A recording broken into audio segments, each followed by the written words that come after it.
প্রতিষ্ঠাবার্ষিকী উপলক্ষে নাচের তালে দর্শক মাতালো দেশের অন্যতম জনপ্রিয় চ্যানেল মাছরাঙা টেলিভিশন। পটুয়াখালীতে এর 15 বছর পূর্তি উপলক্ষে শিশু কিশোরদের মেধা বিকাশে এমন আয়োজনে সাধুবাদ জানান অতিথিরা। জেলা রিপোর্টার চিন্ময় কর্মকারের পাঠানো তথ্য ছবিতে ডেস্ক রিপোর্ট।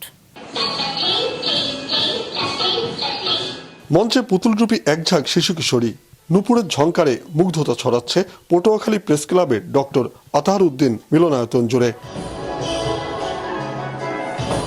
মাছরাঙা টেলিভিশনের 15তম প্রতিষ্ঠাবার্ষিকী উপলক্ষে জেলা শিল্পকলা একাডেমির নৃত্যকলা বিভাগের শিল্পীদের এমন ব্যতিক্রমী আয়োজনে সাধুবাদ জানান অতিথিরা। মাছরাঙা টেলিভিশন এরকম একটা আয়োজন করেছে, ধর্মীয় একটা আয়োজন, বাচ্চাদের প্রতিযোগিতা, এটা খুব ভালো। এটা আগে কোনো টেলিভিশনে দেখি না, এই জন্যই মাছরাঙা টেলিভিশন একটু আলাদা। মাছরাঙা টেলিভিশনের প্রতিষ্ঠাবার্ষিকী উপলক্ষে আজকে ব্যতিক্রম ধর্মীয় আয়োজন করা হয়েছিল, আমরা তাদেরকে ধন্যবাদ জানাই। আজকে পুতুল নাচের অনুষ্ঠান হয়েছে, প্রতিযোগিতা হয়েছে, বাচ্চাদের কার্টুন, অনেক কিছু আয়োজন করা হয়েছে, জন্য আমি তাদেরকে ধন্যবাদ জানাইতেছি। এর আগে শিশুদের নৃত্য প্রতিযোগিতার মাধ্যমে শুরু হয় প্রতিষ্ঠাবার্ষিকীর অনুষ্ঠানমালা। বিচারক ছিলেন নৃত্যশিল্পী বয়জিৎ ও অয়ন। শিশুদের মেধা বিকাশে এমন উদ্যোগকে মাছরাঙা টেলিভিশনকে প্রশংসায় ভাসান শিশু ও অভিভাবকেরা। মাছরাঙা টেলিভিশনের জন্মদিনে আমরা আমাদের প্রতিভার বিকাশ ঘটাতে পেরেছি, এরকম অনুষ্ঠান আমরা বারে বারে চাই। মাছরাঙা টেলিভিশন সবসময় ব্যতিক্রম, এখানে আমরা কার্টুন দেখি, খবর দেখি, আজকে তেমন আমরা একটি নাচ করেছি। টেলিভিশনের যে ইথিক্স সেটিকে ফলো করে তারা এগিয়ে যাচ্ছে এবং এই এগিয়ে যাওয়া আজকে মাছরাঙা টেলিভিশন খুব ধীরে ধীরে সে একটা স্ট্যান্ডার্ড জায়গা করে নিয়েছে। পরে শিশুদের নিয়ে কেক কাটেন অনুষ্ঠানের প্রধান অতিথি অতিরিক্ত জেলা ম্যাজিস্ট্রেট মোহাম্মদ তারেক হাওলাদার। বিশেষ অতিথি অতিরিক্ত পুলিশ সুপার সাজেদুল ইসলাম সজল ছিলেন। মাছরাঙা টেলিভিশনের পটুয়াখালী জেলা রিপোর্টার চিন্ময় কর্মকারের মা মিনতি কর্মকার, পটুয়াখালী প্রেস ক্লাবের সাবেক সভাপতি বীর মুক্তিযোদ্ধা অতুল চন্দ্র দাস।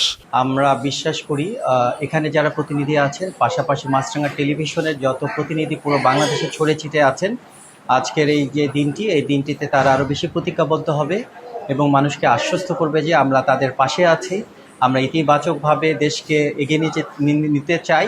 প্রথম হাই ডেফিনেশনের স্যাটেলাইট টেলিভিশন হিসাবে মাছরাঙা টিভি এই বাংলাদেশে আবির্ভাব ঘটায়। তো শুরু থেকেই অত্যন্ত জনপ্রিয়তার সহিত তার এই মাছরাঙা টেলিভিশন তার সম্প্রচার চালিয়ে যাচ্ছে এবং এটা অত্যন্ত জনপ্রিয় এবং সকলের কাছে একটি সর্বজন গৃহীত একটি টেলিভিশন। এরপর পটুয়াখালী প্রেস ক্লাবের সভাপতি মোহাম্মদ জাকির হোসেনের সভাপতিত্বে অনুষ্ঠিত হয় আলোচনা সভা এবং পুরস্কার বিতরণী অনুষ্ঠানে। সাংবাদিক, শিক্ষা অনুরাগী ও শুভানুধ্যায়ীরা উপস্থিত ছিলেন। আর মাছরাঙা টেলিভিশন আগামী দিনে আরো এদেশের মানুষের জন্য, এদেশের মানুষের সাংস্কৃতিক অঙ্গন, ক্রীড়া অঙ্গন সহ অন্যান্য ক্ষেত্রে আরো বিগত দিনে যেরকম বলিষ্ঠ ভূমিকা রেখেছে, আগামী দিনেও রাখবে। অনুষ্ঠানে জেলায় সাংস্কৃতিক অঙ্গনে অবদান রাখায় জেলা শিল্পকলা একাডেমির নৃত্য প্রশিক্ষক আশিকুজ্জামান নয়নকে দেওয়া হয় সম্মাননা স্মারক। মাছরাঙা টেলিভিশনের এরকম আয়োজন হয় আর কি, পটুয়াখালীতে আমি প্রথম দেখলাম। এখানে অনুষ্ঠান হয়েছে, নাচ হয়েছে, আমি এখানে সবাইকে নিয়ে অ্যাটেন্ড করতে পেরে আমি খুবই গর্বিত।